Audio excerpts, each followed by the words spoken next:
మనందరి అభిమాన నాయకుడు. ఈ రాష్ట్రంలో మనందరం గర్వపడేటువంటి విధంగా మీ కోపం అని చెప్పుకోవడానికి గర్వపడేటువంటి స్థాయికి మనం తీసుకెళ్ళినటువంటి శ్రీ ముద్రగడ పద్మనాభం గారి యొక్క మరి మరణం అనేటువంటిది మనం ఎవరో కూడా జీర్ణించుకోలేనటువంటి విషయం. పాపం ముద్దుబిడ్డ ఈ రాష్ట్రంలో నీతి నిజాయితీకి మారిపోయేటటువంటి ముద్రగడ పద్మనాభం గారు మహానేత, గొప్ప నిజాయితీ పరుడు. ప్రాణం పోయినా సరే ఒక మాట చెప్తే వెనక్కి వెళ్ళినటువంటి వ్యక్తి. దీనివల్ల మనకు నష్టం జరుగుతున్నా లాభం జరుగుతున్నా అనేటువంటి ఆలోచించేటువంటి వ్యక్తి కాదు. ఒక మాట చెప్పిన తర్వాత ఆ మాట కట్టుబడినటువంటి విధానం చాలామందికి గొప్ప నేతగా. ఒక మాట చెప్పారంటే ఎంత నష్టమైనా సరే ఎంత కష్టమైనా సరే ఆ మాట కట్టుబడేటువంటి వ్యక్తి ఎవరన్నా ఉన్నారంటే ముద్రగడ పద్మనాభం గారు అనేటువంటి చెప్పడంలో ఏమాత్రం సందేహం లేదు.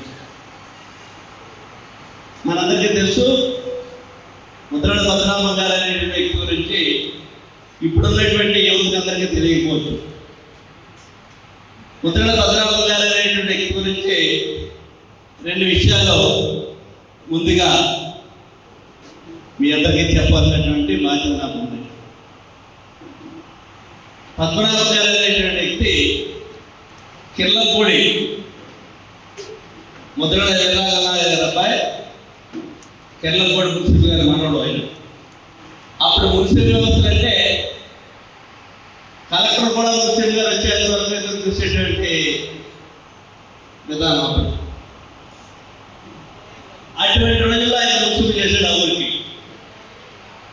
తర్వాత వారి తండ్రి గారు వీరనాగనాయుడు గారు, వారు ఇండిపెండెంట్గా శాసనసభ్యుడిగా చేస్తే 2 సార్లు ఎమ్మెల్యేగా వెళ్ళిపోతున్నటువంటి వ్యక్తి.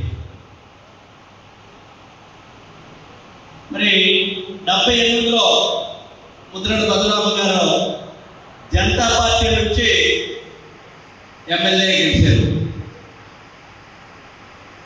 83లో తెలుగుదేశం పార్టీ నుంచి రెండవసారి ఎమ్మెల్యేగా గెలిచారు.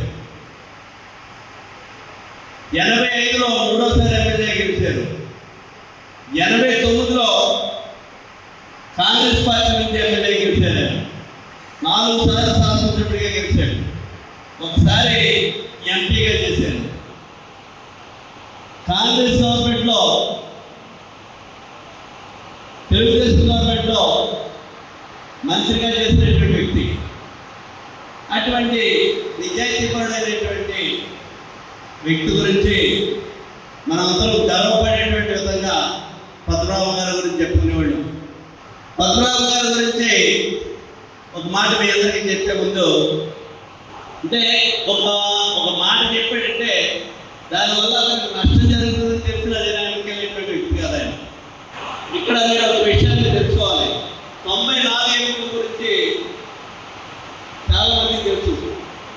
94 ఎన్నికంటే మన రామచంద్రపురం నియోజకవర్గ చరిత్రలో ఎవరు మర్చిపోలేనటువంటి ఎన్నికలు అయ్యి.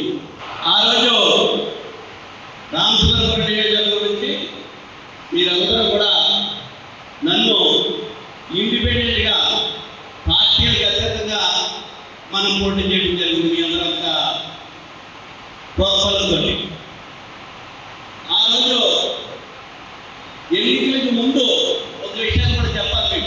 93లో ముద్రగడ పద్మనాభం గారు ఉద్యమం చేపట్టాడు. దానికి ముందు రావులపాలెంలో కాపుల మీద విజయభాస్కర్ రెడ్డి గారు సభ జరుగుతుంటాక ఆ విజయభాస్కర్ రెడ్డి గారు ముఖ్యమంత్రిగా ఉండడం. విజయభాస్కర్ రెడ్డి గారు సభ జరుగుతుంది, శాసనసభ్యుడిగా సోమసుందర్ రెడ్డి గారు శాసనసభ్యుడిగా ఉన్నాడు. ఆ టైంలో సభ జరుగుతుంటే ఆ సభలోకి పాప నాయకులు ఎవరినే రాలేకుండా, అంటే అప్పటికే ఇంటెలిజెన్స్ ద్వారా పాపని సభని అడ్డుకుంటారు, ఈ సభలో గొడవ చేస్తారు, రిజర్వేషన్ గురించి గురించి అంశాలు తెర మీద తీసుకొస్తారనేటువంటిది ఇంటెలిజెన్స్ డిపార్ట్మెంట్కి ఉన్నటువంటి సమాచారం మేరకు పోలీసులు అక్కడ ఉన్నటువంటి దానికి ముందే ఆ సభను అడ్డుకోవడం కోసం రిజర్వేషన్ ఇవ్వాలనే డిమాండ్ తోటి జిల్లాలో అనేక చోట్ల మీటింగ్లు జరిగినాయి. దాంట్లో అమలాపురంలో నల్ల సూర్యచంద్రాలు, విష్ణు గారు, నేను మేమందరం కలిసి అమలాపురంలో సభ చేశాం. ఎట్టి పరిస్థితుల్లోనే పోలీసులు అడ్డుకున్నా సరే మనందరం ఇలా సభను ఆఫ్ చేయాలనేటువంటి దాంట్లో ఆ రోజు కొత్తపేట సంబంధించినటువంటి సలాల్ స్వామినాయుడు గారు అందరం కూడా ఆ మీటింగ్లో ఈ సభను అడ్డుకోవడం కోసం అమలాపురంలో ఒక మీటింగ్ పెట్టుకుంటే ఆ మీటింగ్ సమాచారం తెలిసి ఎవరిని కూడా కాపుకు సంబంధించినటువంటి ఉద్యమాలు అడ్డుకునే వాళ్ళని కూడా లోపల రానివ్వకూడదు అనేటువంటి పోలీసులు చాలా పగడ్బందీగా చూసి హౌస్ అరెస్ట్ చేశారు. చాలా మందిని హౌస్ అరెస్ట్ చేస్తే సహజంగా సలాల్ స్వామినాయుడు గారు పంచికట్టు కట్టారు, పెద్ద వయసు అయింది. ఆ పంచికట్టు కట్టినటువంటి ఆయన వేషం మార్చుకుని బ్యాట్ సర్ట్ వేసుకుని టోపీ పెట్టుకుని ఎంతమంది పోలీసులు ఉన్నప్పటికీ వారి కంటపడకుండా సభలోకి వచ్చినటువంటి వ్యక్తి సలాల్ స్వామినాయుడు గారు. ఆ సలాల్ స్వామినాయుడు గారు వస్తే అక్కడ పోలీసులు లాఠీ చార్జ్ చేస్తే స్వామినాయుడు గారు బొమ్మ బదిలిపోయింది. స్వామినాయుడు గారితో కూడా చాలా మందికి రక్తం తెచ్చించారు ఆ రోజుకి. ఇది రాష్ట్ర వ్యాప్తంగా ఒక పెద్ద సంచలనమైనటువంటి విషయం అయింది. ఈ సంచలనమైనటువంటి విషయాన్ని రాష్ట్రం అంతా గ్రామాల్లో కానీ జిల్లాల్లో కానీ ఈ ప్రభుత్వం చేసినటువంటి దానికి మూల్యం చెల్లించుకోవాలి ఈ ప్రభుత్వం అని చెప్పేసి కలం తొక్కారు అందరం. కలం తొక్కి ఎక్కడైతే రక్తం చెందించినటువంటి రావులపాలెం సభ ఉందో ఆ రక్తం చెందించినటువంటి కాపోడు రక్తం చెందినటువంటి రావులపాలెం సభలోనే ఒక సభ జరపాలి, ఈ రాష్ట్ర ప్రభుత్వానికి కళ్ళు తెచ్చేటువంటి విధంగా ఉండాలి ఆ సభ అనేటువంటిది ఒక పిలిపించినప్పుడు పార్టీలకు అత్యంతంగా అక్కడ ఉన్నటువంటి నాయకులందరూ కూడా వేదిక మీద రావడం జరిగింది. ఆ వేదిక మీద ఆ రోజుని ముద్రగడ భద్రారావు గారు కూడా రావడం జరిగింది. అవన్నీ చూసిన తర్వాత అందరం మాట్లాడిన తర్వాత మేమందరం అక్కడే ఉన్నాం. అక్కడ ఉండగానే ఆయన ఈ ప్రభుత్వానికి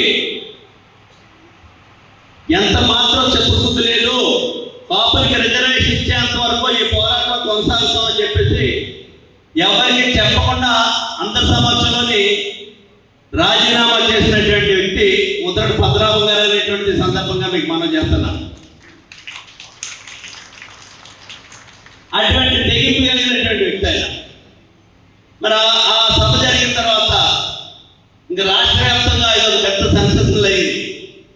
ఆ రోజుకి జగ్గంపూడి రామ్మోహన్ రావు ఎమ్మెల్యేగా ఉన్నాడు, మంత్రిగా ఉన్నటువంటి సంగీత వెంకటరెడ్డి గారు మంత్రిగా ఉన్నాడు. మేమందరం కూడా సభలో ఉన్నాం.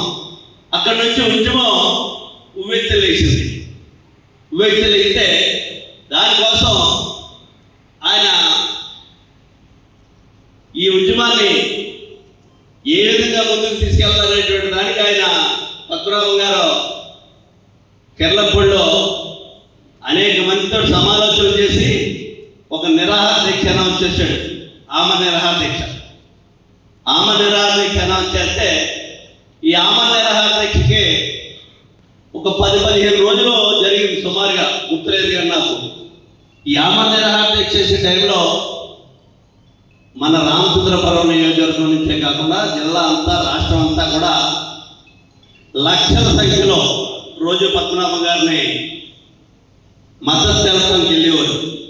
ముద్రగడ పద్మనాభం గారితో పాటు ఈ స్వామినాయుడు గారు, సలా స్వామినాయుడు గారు, రాజుల రామకృష్ణ, ఇలాంటి వాళ్ళు చాలా మంది ఆ నిరాకరిస్తున్న కొంతమంది పేర్లు గుర్తులేదు కానీ చాలా మంది ఈయనతో పాటు పద్మనాభం గారు భార్య కూడా ఆ నిరదక్షలో కూర్చున్నారు. దానికి గల కారణం ఏంటంటే ఈ రాష్ట్రంలో ఉన్నటువంటి కాపులకి, యువతకి విద్యా ఉద్యోగాల్లో అవకాశాలు కలగాలి అనేటువంటి డిమాండ్ తోటి ఆయన ఏదో ఆయన స్వార్థం కొద్ది ఆయన ఆయనకి ఏదో పదవులు కావాలనేటువంటి ఉద్దేశంతో ఆయన సొంతం కోసం ఎమ్మెల్యే టికెట్లు కావాలన్నా మంత్రి పదవులు కావాలని కాదు, కేవలం ఈ జాతిలో ఉన్నటువంటి మన సామాజిక వర్గంలో ఉన్నటువంటి పేదవాడిగా ఉన్నటువంటి చదువుకుని ఉద్యోగ అవకాశాలు లేక మరి చదువుకోవాలంటే స్కాలర్షిప్లు రాక ఇబ్బంది పడుతున్నటువంటి అనేక మంది యువతకి ఇది సాధించాలనేటువంటి ఒక డిమాండ్ తోటి ఆ రోజున ఉద్యమం చేస్తే ఆ ఉద్యమానికి 10 రోజులు 15 రోజులు లక్షల సంఖ్యలో రాష్ట్ర వ్యాప్తంగా వచ్చారు. మన నియోజకవర్గం నుంచి కూడా నేను అప్పుడు అమలాబాద్లో ఉన్నా, ఇక్కడికి వచ్చి మేము కానీ బాబులు గారు కానీ ఇక్కడ ఉన్నటువంటి గంగవరం పెద్దకాపు గారు, తాడాల పెద్దకాపు గారు, మన భారతి గారు, మేమందరం కూడా మరి అదేవిధంగా రామశెట్టి ఎరుకొండ గారు, బాలయ్య గారు అందరం కూడా పెద్ద ఎత్తున ఆ ఉద్యమానికి మద్దతు పలకడం కోసం లారీలు ట్రాక్టర్లు వేసి ఏ దొరుకుతాయి పట్టుకుని వెళ్ళేవాళ్ళు. కానీ తమిళనాడు కానీ ఈ 4-5 రాష్ట్రాల్లో అంటే నాకు తెలిసినంత వరకు అతని గురించి వ్యక్తిగా ఎదిగాడు తప్పితే వ్యక్తిగతంగా మాత్రం నష్టపోయాడు. వ్యక్తిగా ఎంతో ఎదిగాడు. అమ్మో భద్రామ గారు అని చెప్పేసి ఈ బయట రాష్ట్రాల్లో కూడా చెప్పుకునేటువంటి పరిస్థితి ఉంటుంది. కానీ వ్యక్తిగతంగా మాత్రం చాలా చాలా నష్టపోయినటువంటి వ్యక్తి. ఈ విషయాలు అందరికీ తెలియపరుస్తూ రేపు భవిష్యత్తులో ఒక నెల రోజుల్లో 15-20 రోజులు టైం తీసుకుని విజయవాడలో ఈ రాష్ట్రంలో ఉన్నటువంటి అన్ని రాజకీయ పార్టీలకి సంబంధించినటువంటి నాయకులు, అదేవిధంగా ఆయనతో ప్రయాణం చేసినటువంటి ఉద్యమంలో పాల్గొన్నటువంటి నాయకులు, ఈ రాష్ట్రంలో ఉన్నటువంటి కాపు సంఘాలు అందరూ కలిసి ఒక సమావేశం ఏర్పాటు చేద్దామనేటువంటిది అనుకున్నాం. మొన్న బోండా ఉమా గారితో కూడా మాట్లాడారు, ఉమా నేను కూడా మాట్లాడుకున్నాం, తప్పకుండా చేయాలన్నా అని చెప్పేసి అన్నాడు. ఆ రోజు ఆ సమావేశం ఏర్పాటు చేసి దాంట్లో ఆయనకి ఏ విధంగా నివాళులు అర్పించాలి, ఆయన మనశ్శాంతి కలగాలంటే, ఆయన ఆత్మ సంతృప్తి కలగాలంటే ఏం చేస్తే సంతృప్తి చెందుతుంది, ఒక మాదిరిగా సంతృప్తి అయ్యేటువంటి వ్యక్తి కాదు ఆయన. ఏదో 4 పూలు చల్లి 4 దోహాలు చెప్పి లేదా జైలు కోడి కొట్టే ఆయన ఆత్మ సంతృప్తి చెందదు. ఆయన ఆశయం ఏదైతే ఉందో ఆ ఆశయానికి మనమందరం కట్టుబడి పనిచేయాలనేటువంటి అవసరం ఈ రాష్ట్రంలో మనమందరి మీద, ఏదైతే మన సామాజిక వర్గానికి సంబంధించినటువంటి మన మీద ఈ బాధ్యతలు ఉన్నాయనేటువంటిది ఈ సందర్భంగా మీ అందరికీ తెలియపరుస్తూ, విజయవాడ మీటింగ్ అంటే జనసమూహంతో చేసేటువంటి సభ కాదని, ఒక కార్యాచరణ ప్రణాళిక అనేటువంటి సిద్ధం చేయడానికి ఏర్పాటు చేస్తున్నటువంటి సభ అది. దయచేసి ఈ విషయాన్ని అర్థం చేసుకోండి. ఇంకా పద్మనాభం గారి గురించి అనేక విషయాలు మనకు తెలుసుకున్నటువంటి విషయాలందరూ కూడా ఈ మాట్లాడేటువంటి యువతకి ఈరోజు తెలియనటువంటి వాళ్ళకి కూడా తెలియపరచాలనేటువంటి బాధ్యత మనందరి మీద ఉందనేటువంటిది తెలియజేస్తూ, ఈరోజు పద్మనాభం గారికి మనందరం కూడా ఘనంగా నివాళులు అర్పించడానికి వచ్చినటువంటి మీ అందరికీ కూడా పేరు పేరున నా హృదయపూర్వకమైనటువంటి ధన్యవాదాలు తెలుపుతున్నాను. తప్పట్లో ఎవరో కొట్టద్దు దయచేసి.